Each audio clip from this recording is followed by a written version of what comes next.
I was the one who took her to school in the morning. That was my partner. I got nightmares in my head, I fear thoughts build up until I can't hear. My mind fills up into a creature, and it haunts me somewhere much deeper. I got nightmares in my head, I fear the thoughts build up until I can't hear. That my mind fills up into a creature, and it haunts me somewhere much deeper. Hello and welcome to True Crime Rocket Science, the most authentic voice in true crime. Once upon a time, whenever a missing child made the news, but more particularly when a missing child was miraculously found alive, the McCanns would weigh in, basically saying, see, this happens all the time, and this could happen with Madeline, with our Madeline. The McCanns don't do that anymore, and one can see why they wouldn't want to associate their daughter's story and how it unfolded in Portugal with Madeline Soto's tragic end in Kissimmee, Florida. Incidentally, I've written 5 books on the McCann case. I've been to Praia de Luz, I've measured, timed, and retraced the abductor's route, and also been to the fabric, well, more the general area in Florida where Madeline Soto vanished as well. So I think I can speak more intelligently and insightfully than most on how these cases, Madeline Soto and Madeleine McCann, are similar. We also deal with some crucial differences. Worth playing for? Yeah. Give you a minute.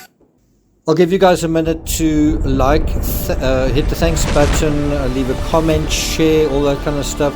If you haven't subscribed already, please do. Welcome to the hundreds of you who have subscribed in the last couple of days. Right, welcome, and let's get started. So, similarities. We start with dodgy sleeping arrangements. There's no question there were serious problems with the sleeping situation with both children. In 13-year-old Madeline's case, the fact that her mother was allowing her daughter to be repeatedly placed in a vulnerable situation meant that she was vulnerable. If that aspect alone, the sleeping arrangements, had been controlled sensibly, Madeline Soto would likely still be alive today. The same can be said for Madeleine McCann. So you can almost say the number one way to take care of a child, a young child, is to be very careful in terms of their sleeping arrangements. Now, in Madeleine McCann's case, few people know that Madeline had serious issues settling down to sleep, so much so that her parents even made the little girl a sleep chart.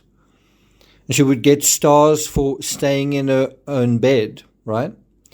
Although the McCanns seem to say Madeline's sleep problems were behind her, we know an upstairs neighbor heard Madeline crying for over an hour within a day or two of the incident. 48 hours before the incident, Madeline herself slept in her parents' bed. And we know this because that's exactly what the McCanns said in their book, what Kate wrote in her book, that we let Madeline jump into bed with us. Now, Madeline's mother also slept in the children's bedroom the night before the incident, an occurrence she claimed was highly unusual and unprecedented, again in her book. Then the next similarity, the incident happened indoors. Those responsible in both girls' deaths want you to believe that the crime scene is outside of the home, in this case apartment. And so in Madeleine McCann's case, that someone came from outside, broke in, and then went back outside. Why would someone want you to believe the crime didn't happen inside the house? Well, isn't it because the inference is obvious? If it did, and if the child dies inside the home or apartment, well, only a select few have access to her, and so, again, the inference is logical. Isn't someone of those select few culpable? Now, this same inference, this same suspicion occurred and applied in the John Benet Ramsey case. It also occurred and applied in the Casey Anthony case. So the ground zero of these crime scenes involving children is inside the house, but basically inside, not outside. The next one, child left alone. Think about it. For the incident to happen in the first place, there needs to be a separation or some distance separating the parent from the child. It's this gap that then opens the door to the child falling prey to serious harm of some kind. Next one, sedatives. By the way, this whole thing of child left alone, I'm not recommending it, but, a child left alone here and there is not quite as bad as a child left alone repeatedly. And think about child left alone repeatedly and the so-called checking system in the Madeline McCann case. Think about the child left alone in the scenario with Casey Anthony and the whole thing where she was young and she wanted to go and party and all that kind of thing. Next one, sedatives. Although there's no proof of sedatives in either Madeleine McCann or Madeleine Soto, and no evidence has been presented in either case, I think there are still strong reasons to suggest there were nevertheless sedatives present in the fabric of these cases. Anytime a person also has access to medication or drugs, beyond the norm, I think one's got to look into the likelihood that these might be used. That likelihood is simply more probable. Even in the JonBenet Ramsey case, John Ramsey claimed that he took a sedative, that he drank an Ambien, and that's why he supposedly slept through the night. Then, vehicle used for disposal. In the Madeleine Soto case, Stern's vehicle was an important tool to getting the child far away from the home. It's the theory of the lead investigator in the McCann case that a rental vehicle may also have been used for a similar purpose. Then, vehicle cleaned. Now, I actually thought that there was some reason to believe that the Lincoln, that Stephen Stern's Lincoln was cleaned, and we're not quite sure what he was doing in that Holiday Inn parking lot. I think it was an underground park. I'm not sure if it was above ground, but in any event, we do know that the rental vehicle used by the McCanns was cleaned and ventilated. A neighbor saw this. As I said, it's not clear whether Stearns took his vehicle to a car wash, but we know Letitia stalked it, and we know that Casey Anthony's parents tried to ventilate and clean Casey's Pontiac Sunfire. Now, laundry. Again, it's not clear how much laundry is a factor in the Madeleine Soto case. I wouldn't be surprised if it is a factor. We do know the word laundry comes up in these documents. We know that detectives collecting evidence refer to that exact word. Here's the pertinent script.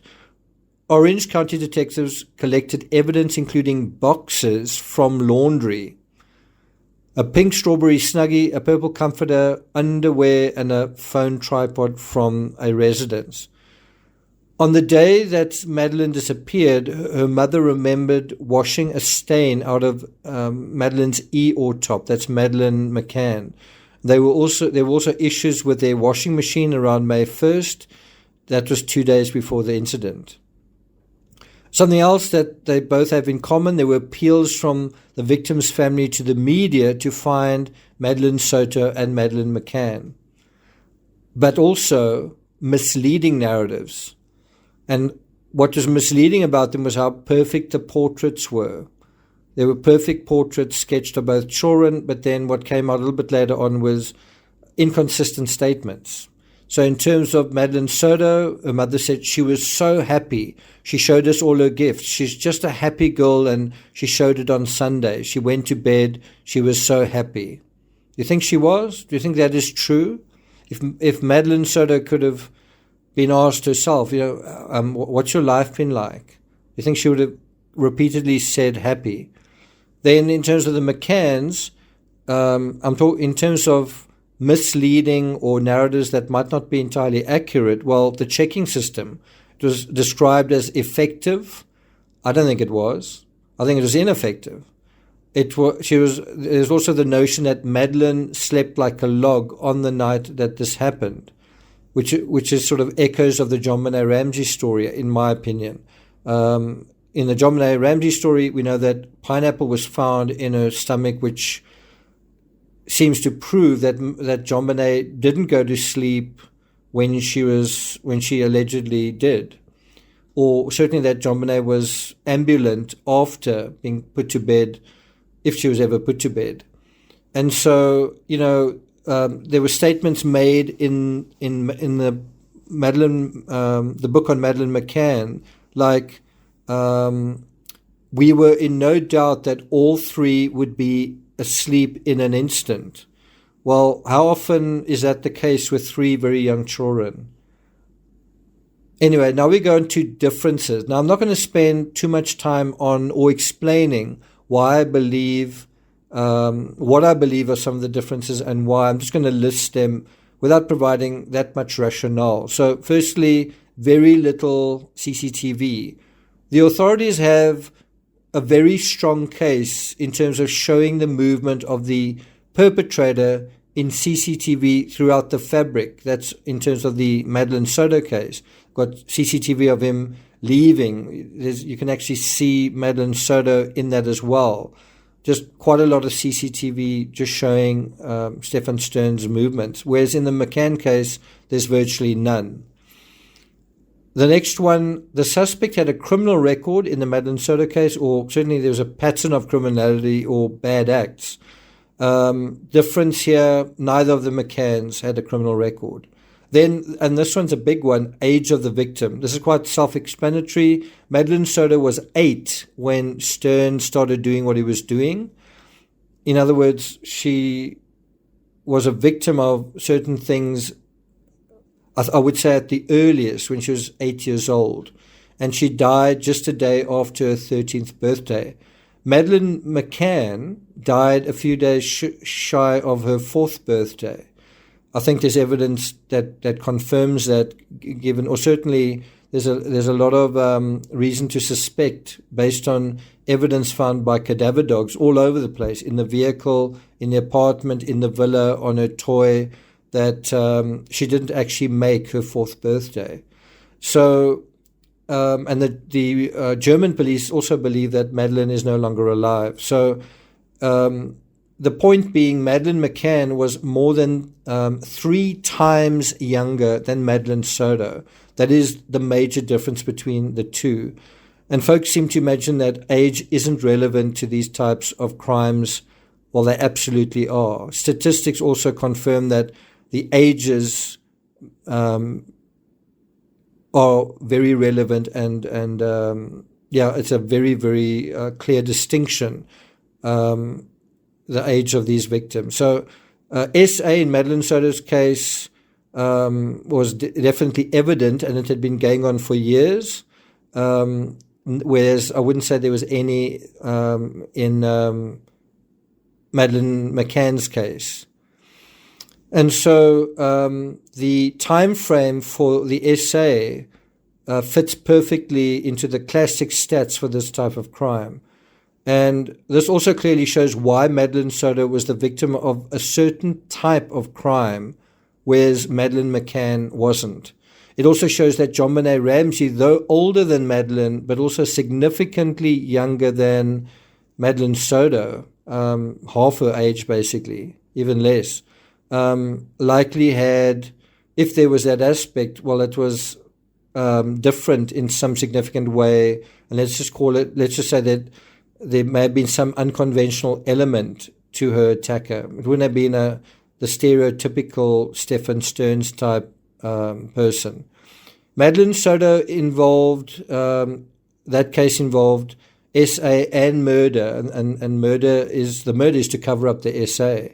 Versus Madeleine McCann, well, you have an accident and then possibly staging and a cover-up. That's certainly the scenario that is thought of by the lead detective. Now, what was being covered up in Madeleine McCann's case is, if there is no SA, right, then there's also no intentional murder. And so if nothing was intentional, then what was covered up? Why did something need to be covered up? And so there's various theories on this. The same actually applies to JonBenet Ramsey. In that case, what needed to be covered up that was so serious? And I mean, I believe that case was an accident as well. So what was so serious that needed to be covered up or taboo or sensational, whatever the word is? In Madeline McCann's case, one possibility is, how about the intentional use of medications? Could there be some reason to not want that to come to light? Now, the other thing in the Madeleine McCann case that's very different is the successful use of public relations and the media. And that's also where there's a significant difference. The appeal to the media from the Sotos quickly led to these parents and guardians becoming suspects. Whereas with the McCanns, the public initially and the media initially were on the McCann side and sided with them, and arguably still do.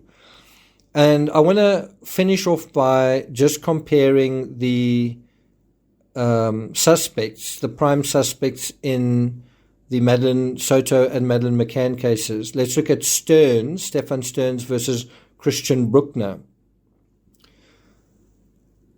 Stearns had unusual access to Madeleine, right? He had repeated access to her. He had very close proximity to her often.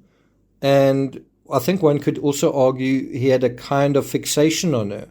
He was very aware of her. I think he took numerous photos of her, whereas Bruckner didn't. I don't know if there are any photos that Bruckner has of Madeleine. I don't know whether Bruckner had ever seen Madeleine before, and certainly didn't have easy access to Madeleine McCann, certainly nowhere near as easy as Stefan Stearns.